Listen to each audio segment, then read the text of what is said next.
Hello everyone, welcome to Saipedia. First step to success. Subscribe our channel to support our videos. This video deals with English language teaching Unit 2 ELT theories. ELT theories na enna? Learning theories learners எப்படி கத்துக்கறாங்க அப்படிங்கறத பத்தினது. learners உடைய learning process பத்தி தெரிஞ்சுக்கிறதுக்கு understand பண்ணிக்கிறதுக்கு learning theory ரொம்ப ஹெல்ப்ஃபுல்லா இருக்கும். Hill அப்படிங்கிற தியரிஸ்ட் லேர்னிங் தியரிஸ் பத்தி ரெண்டு வேல்யூஸ் சொல்லி இருக்கிறாரு. ஃபர்ஸ்ட் ஒன், லேர்னிங் அப்படிங்கிறது வெக்காபுலரிஸ் நம்மளுக்கு ப்ரொவைட் பண்ணுது. அது மட்டும் இல்லாம கான்செப்ட்ஸ அண்டர்ஸ்டாண்ட் பண்றதுக்கு ஹெல்ப்ஃபுல்லா இருக்கு. ஒரு லெசன் பத்தின டீச்சிங் லேர்னிங் ப்ராசஸ் நடக்கும் போது அந்த லெசனை எக்ஸ்பிளைன் பண்றதுக்காக நிறைய எக்ஸாம்பிள்ஸோட இன்டர்பிரேட் பண்ணி தான் எக்ஸ்பிளைன் பண்ணுவாங்க. ஒரு லேர்னர் எவ்வளவு அப்சர்வ் பண்ணுவாரு அப்படிங்கிறது தான் first value. And second value, learning theory அப்படிங்கிறது ப்ராப்ளம்ஸ்க்கான சொல்யூஷனை சஜஸ்ட் பண்றதா இருக்கும். இங்க சொல்யூஷனை சஜஸ்ட் பண்றது அப்படிங்கிறது ஒரு ப்ராப்ளம்கான சொல்யூஷனை நமக்கு கொடுக்காது. அதுக்கு பதிலா அந்த ப்ராப்ளம்கான சொல்யூஷனுடைய பார்த்த நம்மளுக்கு இன்ஸ்ட்ரக்ட் பண்ணும். சோ ஜஸ்ட் சொல்யூஷன் எப்படி கிடைக்கும் அப்படிங்கிற டைரக்ஷனை தான் நம்மளுக்கு எக்ஸ்பிளைன் பண்ணும். சோ இந்த ரெண்டு வேல்யூஸ் தான் அவர் சொல்லி இருக்கிறாரு. லேர்னிங் தியரிஸ்ல முக்கியமான 3 தியரிஸ், பிஹேவியரிசம், காக்னிட்டிவிசம் அண்ட் கன்ஸ்ட்ரக்டிவிசம். இந்த 3 தியரிஸுமே ஒரு இண்டிவிஜுவல் லேர்னருடைய எபிலிட்டி பத்தின ஸ்டடியாவும் இருக்குது. இந்த 3 தியரிஸும் டீச்சிங் லேர்னிங் ப்ராசஸ்ல அப்ளை பண்ணும்போது டீச்சர்ஸ் ஒவ்வொரு தியரியும் வெவ்வேறு டிகிரிஸ்ல அந்த லேர்னர்ஸ்க்கு ஏத்த மாதிரி அப்ளை பண்றாங்க. பிஹேவியரிசம் ஒரு லேர்னருடைய ஆப்ஜெக்டிவ்லி அப்சர்வபிள் ஆஸ்பெக்ட்ஸ் ஆஃப் லேர்னிங் மட்டும்தான் பார்க்கும். ஒரு லேர்னர் பார்த்து எவ்வளவு கத்துக்கிறாங்க அப்படிங்கறத பத்தினதுதான் பிஹேவியரிசம், நடத்தையியல் அப்படின்னு சொல்றாங்க. காக்னிட்டிவ் தியரி அப்படிங்கிறது பிரெயின் பேஸ்டு லேர்னிங், அறிவாற்றல் உளவியல் அப்படின்னு சொல்றாங்க. அறிவுசார் கோட்பாடு, மைண்டோட கனெக்ட் பண்றதுதான் இந்த cognitive theory. And third one, constructivism. Constructivism அப்படிங்கிறது learning process step by step படிப்படியா நடக்கிறது. இதுக்கு கட்டமைப்பு வாதம் அப்படின்னு சொல்றாங்க.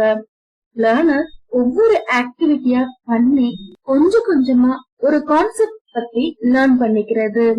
இந்த 3 தியரிஸையும் டீடைலா நம்ம பார்க்கலாம். First one, behaviourism. Behaviourism learning தியரியில இண்டிவிஜுவல் லேர்னிங் அப்படிங்கறது கிடையாது.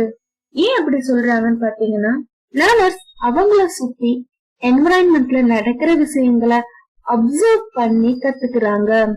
சோ ஒரு இண்டிவிஜுவல் லேர்னிங் அப்படிங்கறது இங்க நடக்காது. குரூப்பான ஒரு பிளேஸ்ல தான் இந்த லேர்னிங் நடக்குது. பிஹேவியரிஸ்ட் தியரி முக்கியமா ஒரு லேர்னர் எப்படி கத்துக்கிறாங்க, எப்படி அவங்களுடைய ஹேபிட்ஸ ஃபார்ம் பண்ணிக்கிறாங்க அப்படிங்கறத போக்கஸ் பண்ணுது. முக்கியமான ஐடியா என்னன்னு பாத்தீங்கன்னா, ஒரு லேர்னர் அவங்க சுத்தி இருக்கிற என்விரான்மெண்ட்ல இன்டராக்ட் பண்ணி அத அவங்க கத்துக்கிறாங்க அப்படின்னு சொல்றாங்க. John D Watson and D.F. Skinner இவங்க 2 பேருமே பிஹேவியரிசம் பத்தின அப்ரோச்சஸ் எக்ஸ்பெரிமெண்ட்ஸ் பண்ணி இருக்கிறாங்க. ஜே.டி. வாட்சன் உடைய கிளாசிக்கல் பேப்பர் 1913ல பப்ளிஷ் பண்ணிருக்கிறாரு. இதுல பிஹேவியரிசம் பத்தின கான்செப்டையும் அவரு சொல்லி இருக்கிறாரு. Psychology as the behaviourist views it. Watson and Skinner 2 பேருடைய தியரியுமே பாத்தீங்கன்னா பிஹேவியரிசம் ரிலேட்டடா எக்ஸ்பெரிமெண்ட் பண்ணிருக்கிறாங்க. குரூப் ஆஃப் இன்ஃபன்ட்ஸ், சின்ன குழந்தைகளை ஒரே என்விரான்மெண்ட்ல வைக்கும் போது அந்த குழந்தைகள் ஒருத்தரை பார்த்து இன்னொருத்தர் கத்துக்கிறதா சொல்றாங்க. சோ இந்த குழந்தைகளை எக்ஸ்பெரிமெண்ட் பண்ணும் போது அந்த குழந்தைகளுடைய பேரண்ட்ஸ் கிட்ட இருந்தோ அவங்களுடைய ஜெனட்டிக் ஆக்டிவிட்டிஸோ அந்த குழந்தைகள் கிட்ட தெரியறது இல்ல. ஒரே மாதிரி ஒரே என்விரான்மெண்ட்ல இருக்கிற குழந்தைகள் ஒரே மாதிரி ரியாக்ட் பண்றாங்க அப்படின்னு சொல்றாங்க. நெக்ஸ்ட், பாவ்லோவுடைய டாக் எக்ஸ்பெரிமெண்ட்டுமே பிஹேவியரிசம் எக்ஸ்பெரிமெண்ட் அப்படிங்கறத சொல்றாங்க. இந்த டாக் எக்ஸ்பெரிமெண்ட்ல குரூப் ஆஃப் டாக்ஸ ஒரே மாதிரி ஒரே சூழ்நிலையில இருக்க வைக்கிறாங்க. பெல் அடிச்ச உடனே அந்த டாக்ஸ் ஃபுட் கொடுக்கறாங்க. சோ இந்த எக்ஸ்பெரிமெண்ட் தொடர்ந்து நடந்துட்டே இருக்கு. ஒரு குறிப்பிட்ட டைம்ல பெல் மட்டும் அடிச்ச உடனே அந்த டாக்ஸ்க்கு ஃபுட் காமிக்காமையே இந்த டாக்ஸ்க்கு சலைவா கிரியேட் ஆகுது. சோ அந்த எச்சில் உமிழ்நீர் கிரியேட் ஆக ஆரம்பிக்குது. ஃபுட்ட பார்க்காமயே நாய்கள் பெல் அடிச்சோன்னு ஃபுட் வரும் அப்படிங்கிற ஒரு கான்செப்ட லேர்ன் பண்ணிக்குது. சோ இந்த கான்செப்ட தான் பிஹேவியரிசம் அப்படின்னு சொல்றாங்க. என்விரான்மெண்ட்ல நடக்கிற ஒரு விஷயங்கள் மூலமா எக்ஸ்பீரியன்ஸ் அவங்க லேர்ன் பண்ணிக்கிறது. சோ அத வச்சு அவங்க ரியாக்ட் பண்ணுவாங்க. இந்த கான்செப்ட ஸ்டிமுலஸ் அண்ட் ரெஸ்பான்ஸ் சீக்வென்ஸ் அப்படின்னு சொல்றாங்க. பிஹேவியரிசம் டைப் ஆஃப் லேர்னிங்க்கு முக்கியமான element stimulus and response element தான். சோ தூண்டுதல் அண்ட் அதுக்கு ரியாக்ட் பண்றதுதான் stimulus and response. Stimulus response theory base பண்ணிதான் பாவ்லோ, ஸ்கின்னர், வாட்சன் இவங்களுடைய எக்ஸ்பெரிமெண்ட்ஸும் இருந்திருக்கு. இந்த பிஹேவியரல் லேர்னிங் தியரியில என்ன சொல்றாங்கன்னா, எவ்வளவு கஷ்டமான ஒரு லேர்னிங் ப்ராசஸா இருந்தாலும் அத சின்ன சின்ன ஸ்டிமுலஸ் ரெஸ்பான்சஸ் மூலமா ஈஸியா கத்துக்க வைக்கலாம். 1920s இருந்து மிட் 1950s வரைக்கும் இந்த டைப் ஆஃப் லேர்னிங் ஸ்கூல்ஸ்ல ஃபாலோ பண்ணாங்க. இந்த டைப் ஆஃப் தியரியில இண்டிவிஜுவல் அப்படிங்கிற ஒரு கான்செப்டுக்கு இம்பார்ட்டன்ஸ் கொடுக்கப்படுறது இல்ல. இண்டிவிஜுவல்ஸ் மத்த பீப்புள்ஸோட என்விரான்மெண்டோட இன்டராக்ட் பண்றதுனாலதான் அவங்களுடைய ஹேபிட் லேர்னிங் டெவலப் ஆகுது அப்படின்னு சொல்றாங்க. நெக்ஸ்ட் நம்ம பார்க்க போறது behaviourist teaching strategies. Behaviourist learning theory கான்செப்ட்ல நம்ம டீச் பண்ணும்போது என்னென்ன ஸ்ட்ராட்டஜிஸ்லாம் யூஸ் பண்ணணும். சோ முக்கியமான சில டெக்னிக்ஸ் இங்க பார்க்கலாம். ஒரு கிளாஸ் ரூம்ல பிஹேவியர் லேர்னிங் தியரி மூலமா நம்ம எடுக்கும் போது இந்த டெக்னிக்ஸை யூஸ் பண்றது ஒரு முழுமையான ரிசல்ட்ட கொடுக்கும். First one drills. So students practice பண்ண வைக்கிறது மூலமா லேர்னிங் அப்படிங்கிறது ஒரு ஃபுல்ஃபில்லான லேர்னிங்கா இருக்கும். அகைன் ஸ்டூடெண்ட்ஸ ரிப்பீட் பண்ண வைக்கிறது மூலமாவோ அவங்கள என்கரேஜ் பண்ண வைக்கிறது மூலமாவோ லேர்னிங் ப்ராசஸ் அப்படிங்கிறது கம்ப்ளீட் ஆகும். Next technique question and answer. Teachers question கேட்க ஸ்டூடெண்ட்ஸ் ஆன்சர் பண்ணிட்டே இருப்பாங்க. சோ இந்த மெத்தட்லயுமே லேர்னிங் ப்ராசஸ் அப்படிங்கிறது கம்ப்ளீட் பண்ணலாம். Next method guide practice. Teachers ஒரு கைடா டைரக்ட் பண்ற மாதிரி ஹெல்ப் பண்ணணும் ஸ்டூடெண்ட்ஸ்க்கு. சோ ஸ்டூடெண்ட்ஸ்க்கு ப்ராப்ளம் எப்படி சால்வ் பண்ணணும் அப்படிங்கறத டெமான்ஸ்ட்ரேட் பண்ணி அத அவங்கள செய்ய வைக்கணும். Next technique regular review. Review அப்படிங்கிறது பிஹேவியர் லேர்னிங் தியரியில முக்கியமான ஒரு டெக்னிக். இந்த டெக்னிக் பாத்தீங்கன்னா overall concept, overall lesson materials ஸ்டூடெண்ட்ஸ்க்கு அகைன் திரும்பி சொல்லி அவங்களுக்கு ஒரு ரீகேப் மாதிரி கொடுக்கணும். சோ இந்த ரீகேப் கொடுக்கறது கண்டிப்பா பாசிட்டிவ் ரெயின்ஃபோர்ஸ்மெண்டா தான் இருக்கும். சோ இப்படியும் ஸ்டூடெண்ட்ஸ் அவங்களுடைய லேர்னிங் ப்ராசஸ கம்ப்ளீட் பண்ண வைக்கலாம். அண்ட் ஃபைனல் டெக்னிக் பாத்தீங்கன்னா பாசிட்டிவ் ரெயின்ஃபோர்ஸ்மெண்ட். ஸ்டூடெண்ட்ஸ்க்கு கத்து கொடுக்கும் போது அவங்கள லேர்னிங் ப்ராசஸ் கம்ப்ளீட் பண்ண வைக்கும் போது கிளாஸ் ரூம்ஸ்ல பாசிட்டிவ் ரெயின்ஃபோர்ஸ்மெண்ட்ட ரெகுலரா நம்ம யூஸ் பண்ணணும். ஸ்டூடெண்ட்ஸ் கரெக்டான ஆன்சர்ஸ் கொடுக்கும் போது அவங்கள பிரைஸ் பண்றது, ரிவார்ட்ஸ் கொடுக்கறது, அவங்களுக்கு பிரிவிலேஜஸ் கொடுக்கறது. சோ இந்த மாதிரி நம்ம பண்ணும்போது அவங்களுடைய லேர்னிங் டெவலப் ஆகும்னு சொல்றாங்க. நெக்ஸ்ட் நம்ம பார்க்க போறது டைப்ஸ் ஆஃப் பிஹேவியரிசம். பிஹேவியரிசம் தியரிஸ ரெண்டு பிராட் கேட்டகரிஸா பிரிக்கிறாங்க. First one stimulus response theory with reinforcement. So தூண்டுதல், ஸ்டூடெண்ட்ஸ்க்கு லெசன் கத்து கொடுக்கும் போது அதை கத்துக்கிட்டு ஸ்டூடெண்ட்ஸ் அதுக்கு ரெஸ்பான்ஸ் பண்றாங்க. இந்த ஃபர்ஸ்ட் தியரியில பாத்தீங்கன்னா வித் ரெயின்ஃபோர்ஸ்மெண்ட். ஸ்டூடெண்ட்ஸ என்கரேஜ் பண்ணி ரிவார்ட்ஸ் கொடுத்து அவங்கள அடுத்தடுத்து கத்துக்க வைக்கிறது. இந்த மெத்தட யூஸ் பண்ணி E.L. Thorndike trial and error theory experiment பண்ணிருக்காங்க. D.F. Skinner operant conditioning experiment பண்ணிருக்காங்க. Stimulus and response theory without reinforcement. எந்த ஒரு என்கரேஜ்மெண்ட் இல்லாமலும் ஸ்டிமுலஸ் ரெஸ்பான்ஸ் மூலமா லேர்னிங் ப்ராசஸ் நடக்குது. சோ இந்த கான்செப்ட பேஸ் பண்ணி பாவ்லோவோட கிளாசிக்கல் கண்டிஷனிங் எக்ஸ்பெரிமெண்ட் பண்ணிருக்காரு. நெக்ஸ்ட் நம்ம பார்க்க போறது பிஹேவியரிசம் லேர்னிங் தியரிய கிளாஸ் ரூம்ல அப்ளை பண்ணும்போது எப்படி இருக்கும். அர்கண்ட் அப்படிங்கிற பிஹேவியரிஸ்ட் எல்லா பிஹேவியர்ஸும் எக்ஸ்பீரியன்ஸ் மூலமா தான் கிடைக்குது அப்படின்னு சொல்லி இருக்கிறாரு. ஒரு பர்சன் அவங்களுடைய பேக்ரவுண்ட் வச்சுதான் அவங்க ட்ரெயின் ஆறாங்க அப்படிங்கறதையுமே அவர் சொல்லி இருக்கிறாரு. கிளாஸ் ரூம்ல பிஹேவியரல் லேர்னிங் தியரியை நம்ம அப்ளை பண்ணும்போது ஸ்டூடெண்ட்ஸ் எப்படி கத்துக்கிறாங்க அப்படிங்கறத நம்ம அண்டர்ஸ்டாண்ட் பண்ணிக்க முடியும். டீச்சர்ஸ் கிளாஸ்ல லெசன் எடுக்கும் போது இன்ஃபர்மேஷன்ஸ ஸ்டூடெண்ட்ஸ்க்கு டிரான்ஸ்பர் பண்றாங்க. ஸ்டூடெண்ட்ஸ் எல்லா இன்ஃபர்மேஷனையும் கேதர் பண்ணிக்கிறாங்க. சோ இங்க அவங்க ஒரு பாசிவ் பார்ட்டிசிபென்ட்டா மட்டும் தான் இருக்கிறாங்க. டீச்சர்ஸ் கொடுக்கிற எல்லா இன்ஃபர்மேஷனையும் கேதர் பண்ணிக்கிறது மூலமா அவங்க கத்துக்க ஆரம்பிக்கிறாங்க.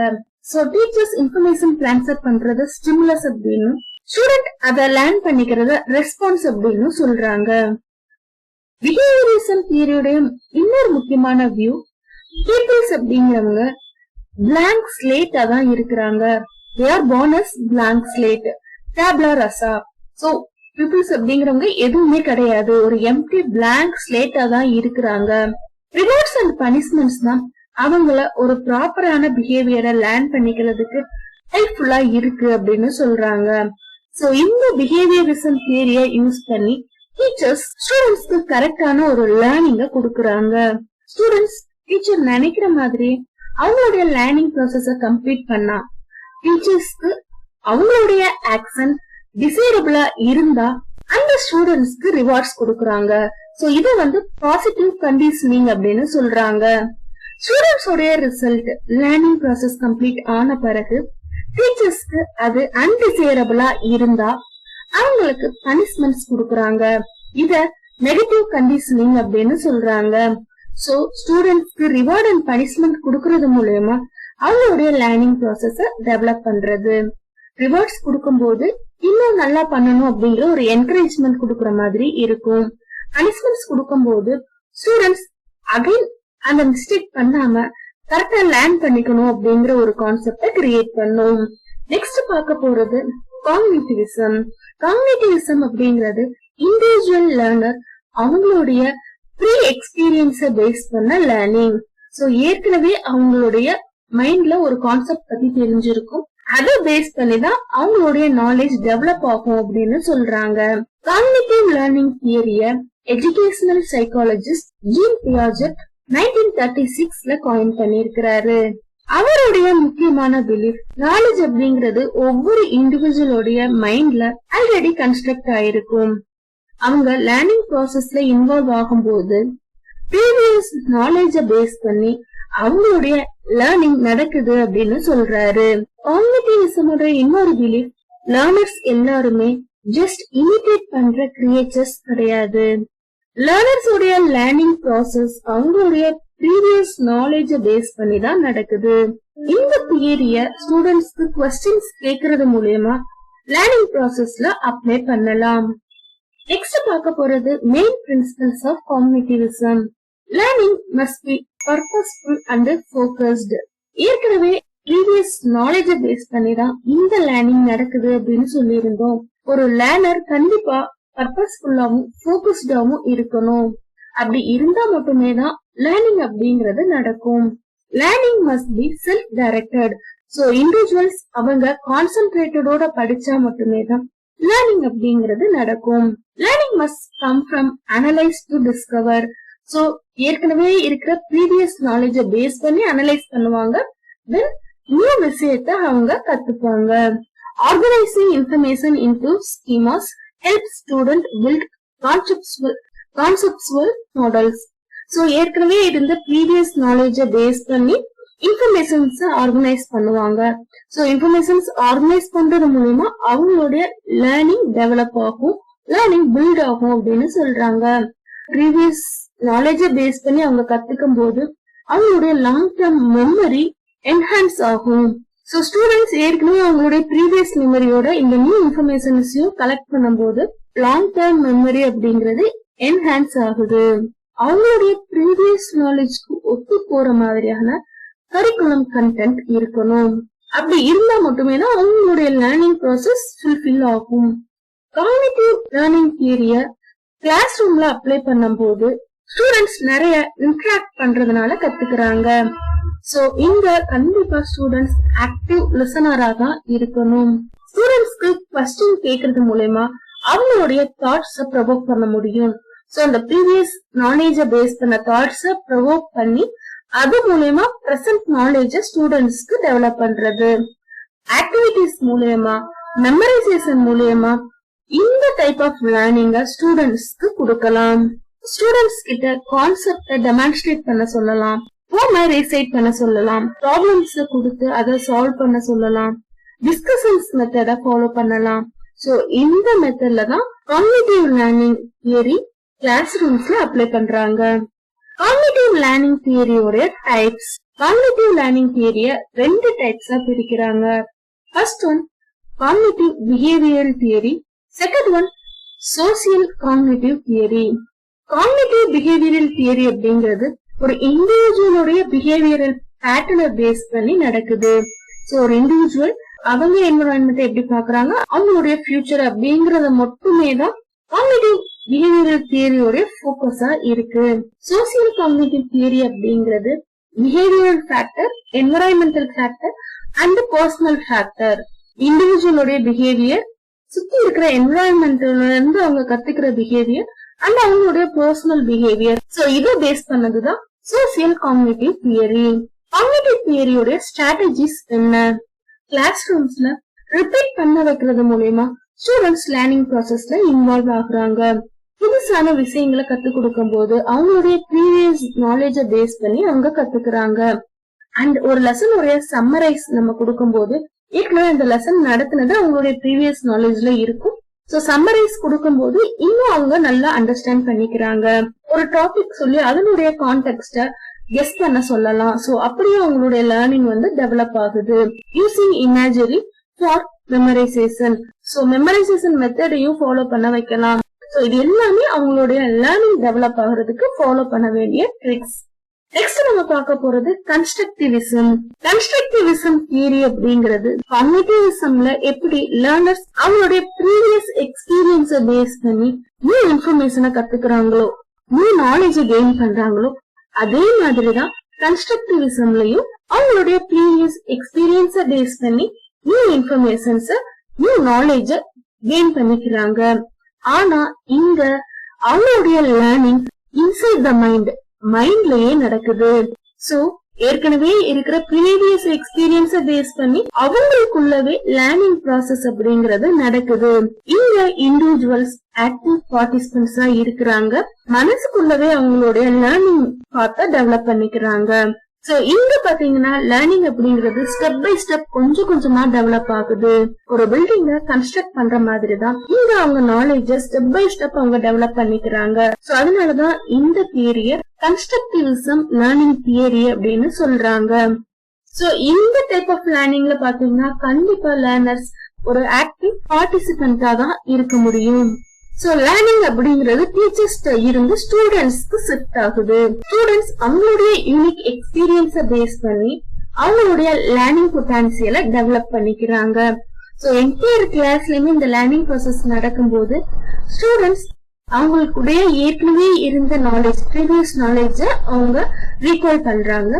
மத்த ஸ்டூடெண்ட்ஸ் டிஸ்கஸ் பண்ணும்போது அவங்களுடைய தாட்ஸையும் பேஸ் பண்ணி இவங்க மைண்டுக்குள்ள அந்த இன்ஃபர்மேஷன்ஸ் கலெக்ட் ஆகி பில்ட் ஆக ஆரம்பிக்குது. ஏற்கனவே 2 டைப் ஆஃப் கன்ஸ்ட்ரக்டிவிசம் நம்ம பார்த்துட்டோம். மூணாவதா ரெடிகல் கன்ஸ்ட்ரக்டிவிசம் அப்படிங்கறத கொடுக்கறாங்க. சோ ப்ரீவியஸ் நாலேஜ பேஸ் பண்ணி எப்படி லேர்னர்ஸ் கத்துக்கிறாங்க அப்படிங்கறதுதான் கன்ஸ்ட்ரக்டிவிசம். கன்ஸ்ட்ரக்டிவிஸ்ட் டீச்சிங்கோட ஸ்ட்ராட்டஜிஸ் என்னெல்லாம்? டீச்சர் ஸ்டூடெண்ட்ஸ் நாலேஜ ஷேர் பண்றது மூலமா இந்த தியரி அப்ளை ஆகுது. சோ இந்த ஸ்டூடெண்ட்ஸ்க்கு அதிகமான இம்பார்ட்டன்ஸ் இருக்கு. ஸ்டூடெண்ட்ஸ் அவங்களே இண்டிவிஜுவலா நிறைய கத்துக்கணும். டீச்சர்ஸ் ஜஸ்ட் ஒரு கைடா மட்டுமே தான் அவங்களுடைய ரோல செய்வாங்க.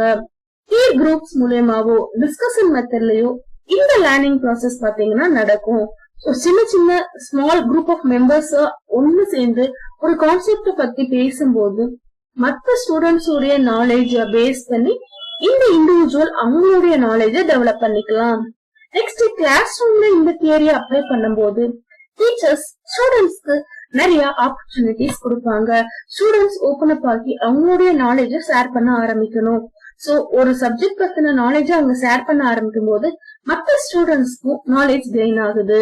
Discussion method, debates, knowledge sharing இது எல்லாம் தான் கன்ஸ்ட்ரக்டிவிசம் லேர்னிங் தியரியோட லேர்னிங் ப்ராசஸ். சோ ஸ்டூடெண்ட்ஸ் இங்க ரொம்ப ஃப்ரீயா அவங்களுடைய நாலேஜ இன்டரப்ட் பண்ணணும். அப்படி இன்டரப்ட் பண்ணா மட்டுமே தான் லேர்னிங் ப்ராசஸ் அப்படிங்கறது ஆக்டிவா நடக்கும். ஸ்டூடெண்ட்ஸ் இங்க பாசிவா எதுவுமே பண்ணாம இருந்தா கண்டிப்பா அவங்களுக்கு லேர்னிங் ப்ராசஸ் அப்படிங்கறது நடக்காது. இந்த டைப் ஆஃப் தியரி பாத்தீங்கன்னா அன்மோட்டிவேட்டட் ஸ்டூடெண்ட்ஸ் கண்டிப்பா எதுவுமே கத்துக்க முடியாது அப்படின்னு சொல்றாங்க. சோ ஸ்டூடெண்ட்ஸ் கண்டிப்பா ஆக்டிவா இருக்கணும். 3 தியரிய பத்தின ஒரு ஷார்ட் ரீகேப் பாத்திரலாம். Behaviourism it's associated with stimulus and response. So ஸ்டூடெண்ட்ஸ்க்கு ஸ்டிமுலஸ் அண்ட் ரெஸ்பான்ஸ் மெத்தட்ல லேர்னிங் நடக்குது. ரிவார்ட்ஸ் அண்ட் பனிஷ்மெண்ட்ஸ் மூலமா அவங்களுடைய லேர்னிங் ப்ராசஸ் கம்ப்ளீட் பண்றாங்க. காக்னிட்டிவிசம் அப்படிங்கறது ஏற்கனவே அவங்களுடைய ப்ரீவியஸ் மெமரிஸ பேஸ் பண்ணி நியூ இன்ஃபர்மேஷன்ஸ அவங்க இன்னும் நல்லா கத்துக்கிறாங்க. கன்ஸ்ட்ரக்டிவிசம் அப்படிங்கறது ப்ரீவியஸ் நாலேஜ பேஸ் பண்ணது, ஆனா அத யூஸ் பண்ணி புதுசா நியூ ஐடியாஸ அவங்க பில்ட் பண்ணிக்கிறாங்க. நெக்ஸ்ட் நம்ம பார்க்க போறது இந்த 3 தியரிக்கும் இருக்கிற ஒரு கனெக்டிவிட்டி என்ன. பிஹேவியரிசம் அப்படிங்கிறது ஸ்டிமுலஸ் அண்ட் ரெஸ்பான்ஸ் பார்த்தோம். வெர்பல் பிஹேவியர் சுத்தி இருக்கிறவங்களை பார்த்து அவங்க கத்துக்கிறது, சோசியல் டெவலப்மெண்ட். இந்த தியரியில பாத்தீங்கன்னா teachers are the centre of the classroom. So டீச்சர்ஸ பேஸ் பண்ணி தான் அந்த லேர்னிங் ப்ராசஸ் அப்படிங்கறது நடக்குது. காக்னிட்டிவிசம் பாத்தீங்கன்னா இண்டிவிஜுவல் லேர்னர் அவங்களுடைய ப்ரீவியஸ் நாலேஜ பேஸ் பண்ணி கத்துக்கிறாங்க. அசைன்மெண்ட்ஸ் கொடுக்கறத பேஸ் பண்ணியோ ஏற்கனவே ஒரு லெசன் நடத்திருப்பாங்க, அந்த லெசன் ப்ரீவியஸ் நாலேஜ்ல ஸ்டோர் ஆயிருக்கும். அசைன்மெண்ட்ஸ் கொடுக்கும் போது இன்னும் நல்லா அவங்க கத்துக்கிறாங்க. கன்ஸ்ட்ரக்டிவிசம் அப்படிங்கறது பாத்தீங்கன்னா இங்க டீச்சர்ஸ் வெறும் கைடா மட்டுமே தான் இருக்கிறாங்க. Students play the centre role. Students அவங்களுடைய ப்ரீவியஸ் நாலேஜ் பேஸ் பண்ணி நியூ ஐடியாஸ அவங்க பில்ட் பண்ணிக்கிறாங்க. சோ இந்த ஸ்டேஜ் பாத்தீங்கன்னா செல்ஃப் டெவலப்மெண்ட், அவங்களேதான் புதுசா அவங்க கத்துக்கணும். இந்த 3 தியரிஸோட சிமிலாரிட்டிஸ் பிஹேவியரிசம் அண்ட் காக்னிட்டிவிசம் பாத்தீங்கன்னா இந்த 2 தியரியிலுமே சோசியல் இன்டராக்ஷன் மூலமா லேர்னிங் அப்படிங்கறது நடக்குது. Cognitivism and constructivism problem solving and guiding, இது மூலமா லேர்னிங் அப்படிங்கறது நடக்குது. பிஹேவியரிசம் அண்ட் கன்ஸ்ட்ரக்டிவிசம் இந்த 2 தியரியோட சிமிலாரிட்டிஸ் என்ன அப்படின்னா ட்ரில் அண்ட் பிராக்டிஸ். திரும்ப திரும்ப ஸ்டூடெண்ட்ஸ் சொல்ல வைக்கிறது மூலமா அவங்களுடைய லேர்னிங் அப்படிங்கறது நடக்குது. இந்த 2 தியரியிலுமே பாசிட்டிவ் ரெயின்ஃபோர்ஸ்மெண்ட் அப்படிங்கறதும் லேர்னிங் டெவலப் ஆகுறதுக்கு ஹெல்ப்ஃபுல்லா இருக்கு. இந்த 3 தியரியோட ஃபைனல் ரிசல்ட் ஒரு ஸ்டூடெண்ட் எவ்வளவு நாலேஜ கெயின் பண்ணிருக்காங்க, அவங்களுடைய லேர்னிங் ப்ராசஸ் கம்ப்ளீட் ஆயிருக்கணும். சோ இதோட இந்த வீடியோவோட எக்ஸ்பிளனேஷன் முடிஞ்சது. இந்த வீடியோ உங்களுக்கு பிடிச்சிருந்ததுன்னா மறக்காம லைக் பண்ணுங்க. நம்ம சேனலை ஃபர்ஸ்ட் டைம் பாக்குறீங்கன்னா மறக்காம சப்ஸ்கிரைப் பண்ணிருங்க. தேங்க்ஸ் ஃபார் வாட்சிங். Happy learning.